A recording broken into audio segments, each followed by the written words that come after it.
ya, proses eksekusi. Nah, sebelum eksekusi, semua yang akan Allah ciptakan itu di atas kehendak Allah. Semuanya, kebaikan, keburukan. Di sinilah poinnya, kita tahu bahwasanya beriman kepada takdir yang baik maupun yang buruk. Di sini ada beriman kepada takdir yang baik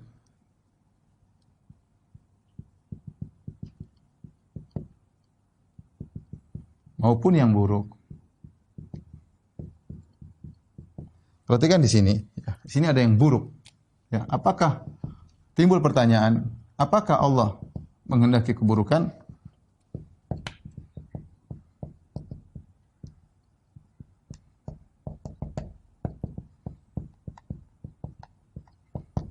Saya tidak akan menyampaikan khilaf-khilaf secara panjang lebar ya. Saya ingin menyampaikan akidah Ahlussunnah wal Jamaah saja.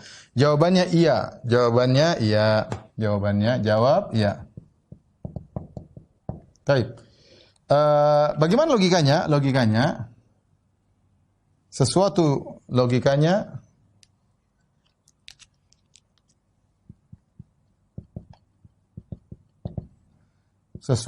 yang dikehendaki oleh Allah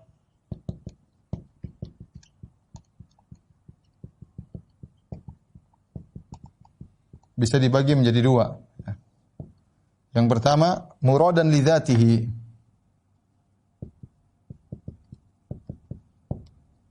Memang itulah langsung yang dikehendaki,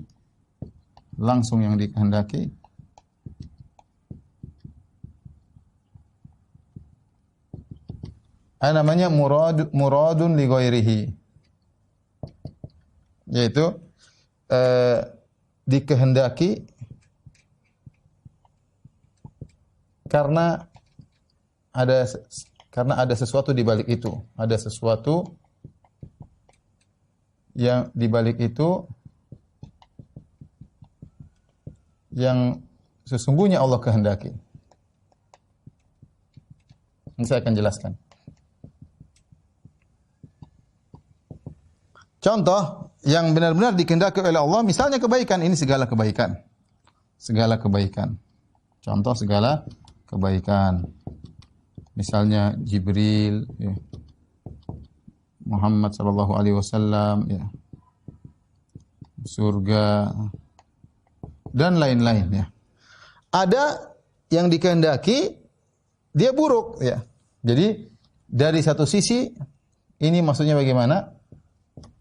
Dari sisi secara langsung kelihatan buruk.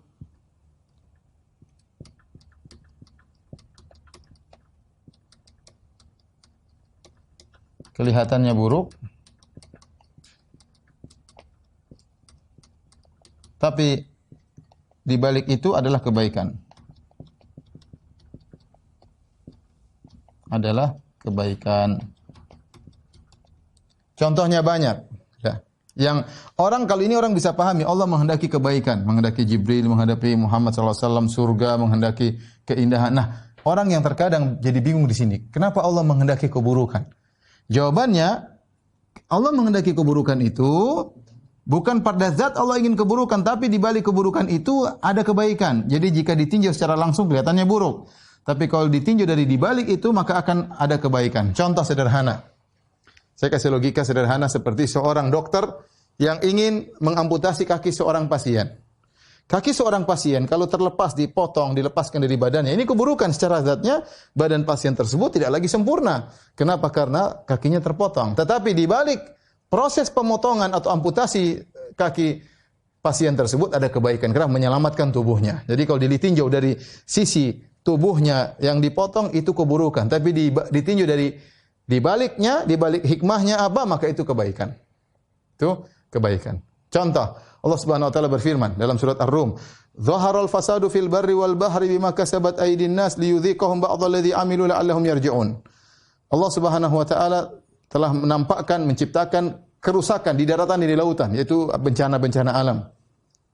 Kenapa? Kerusakan tidak baik. Ada kerusakan, bencana alam, keburukan. Allah mengatakan, wallahu la yuhibbul fasad. Allah tidak suka dengan kerusakan. Tapi Allah ciptakan. Kenapa?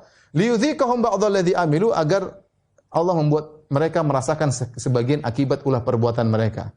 la'allahum yarji'un, agar mereka sadar, agar mereka sadar. Ternyata Allah menciptakan keburukan, di balik itu ada kebaikan. Kebaikan tersebut adalah agar mereka sadar. Dari sini kita tahu bahwasanya, ya, kita tahu bahwasanya yang Allah takdirkan ada yang baik, ada yang buruk, tetapi di balik keburukan itu ada hikmah yang Allah kehendaki. Ada hikmah yang baik yang Allah kehendaki. Sederhana, saya kasih contoh lain. Seperti orang bertanya, kenapa Allah ciptakan iblis? Iblis buruk. Kalau nggak ada iblis, kita semua di surga. Tetapi kata para ulama, ada hikmah. Allah menciptakan iblis, kenapa? Bahkan Allah izinkan dia hidup sampai hari kiamat untuk menggoda manusia. Iblis ketika mau hidup dia minta izin. Rabbi anzirni ila yaumi yub'atsun. Ya Rabbku, tangguhkanlah aku sampai hari kiamat. Aku ingin menggoda manusia. Kata Allah, innaka minal munzarin. Kau diberi tangguh. Silakan, kata Allah Subhanahu wa taala. Kenapa? Karena di balik penciptaan iblis banyak maslahat yang Allah kehendaki. Pertama, dengan adanya iblis Allah menguji manusia, ya. Karena Allah menciptakan manusia untuk diuji. Dengan adanya iblis, maka akan ada sebagian yang berdosa kemudian bertobat, dan Allah cinta dengan ibadah taubat. Ya, dengan adanya iblis maka nampaklah Maha Pengampun Allah Subhanahu wa taala, bagaimana seorang menangis di hadapan Allah Subhanahu wa taala mengakui dosa-dosanya, dan ini Allah sukai. Dengan adanya iblis maka Allah bisa menciptakan dua hal yang kontradiktif antara surga dan neraka. Kalau nggak ada iblis ngapain ciptakan neraka? Ada surga, ada neraka. Kemudian ada Musa, ada Fir'aun. Ada Muhammad sallallahu alaihi wasallam, ada Abu Jahal, ya. Ada kasih sayang, ada kebencian, ya. Ada orang-orang berjihad jalan Allah, ada orang-orang berjihad jalan syaitan. Ini semua tidak akan terjadi kalau nggak ada iblis. Nggak akan terjadi kalau nggak ada iblis. Kalau ada yang bertanya, Ustaz, bisakah Allah menciptakan ini semua tanpa iblis? Jawabannya nggak bisa. Sama kita mengatakan, bisakah Anda menggambar bunderan yang bersegi 4? Bisakah Anda menggambar bunderan segi 4? Ya nggak bisa. Bunderan ya bunderan segi 4, segi 4. Bisakah Anda naik ke bawah? Ya nggak bisa. Namanya naik ke atas. Pertanyaan sudah salah. Ya. Dengan adanya iblis, ini contoh sederhana. Ini iblis sesuatu yang paling buruk di alam semesta, iblis. Ternyata di balik keburukan iblis banyak sekali hikmah-hikmah kebaikan-kebaikan. Itu yang disebut dengan hikmah-hikmah. Itu yang disebut dengan hikmah-hikmah. Nah, hikmah-hikmah ini ada yang kita bisa pahami, ada yang akal kita sampai,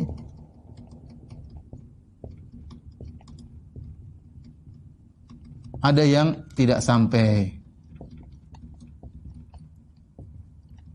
Ada yang tidak sampai. Inilah, jadi hikmah sebagian Allah buka. Kenapa terjadi begini? Allah jelaskan. Ada yang memang tidak sampai, otak kita tidak sampai. Di sinilah Allah kunci, kata Allah, la yus'alu amma yaf'alu wa hum yus'alun. Di sinilah yang Allah berfirman, la yus'alu amma yaf'al wa hum yus'alun. Wa hum yus'alun. Allah tidak ditanya tentang apa yang ia buat. Ya, perbuat. Baik. Inilah dalam Al-Qur'an Allah mengatakan is'alu amma yaf'alun. Yaf'al. Allah tidak ditanya tentang apa yang Allah lakukan, ya. Wa hum yus'alun, mereka lah yang ditanya, ya. Saya ulangi lagi biar tidak salah paham, saya ulangi. Kita kalau bicara takdir, saya katakan seperti perencanaan. Ibarat seorang arsitek ingin membuat sebuah rumah, maka dia butuh dengan perencanaan, RAB, kemudian gambar dan semuanya. Allah Subhanahu wa taala juga ingin meng-create semua ini, alam semesta dengan isi-isinya, dengan apa yang berjalan di atas alam semesta tersebut. Maka tentunya dengan di atas ilmu. Allah punya ilmu, Allah tahu semua apa yang dia lakukan. Ilmu Allah terus mencakup segala sesuatu sebagaimana sudah kita jelaskan. Setelah itu, ilmu yang Allah yang berkaitan dengan penciptaan makhluk Allah catat. Tidak semua ilmu Allah luas, tidak bisa dicatat. Tetapi ilmu yang berkaitan dengan makhluk yang akan Allah ciptakan, apa yang terjadi pada mereka, bagaimana nasib mereka, semuanya Allah catat di Lauhil Mahfuz. Dan ayatnya sudah kita sebutkan. Setelah itu Allah masuk pada marhala eksekusi. Bagaimana eksekusinya? Pertama Allah berkehendak, kemudian Allah ciptakan.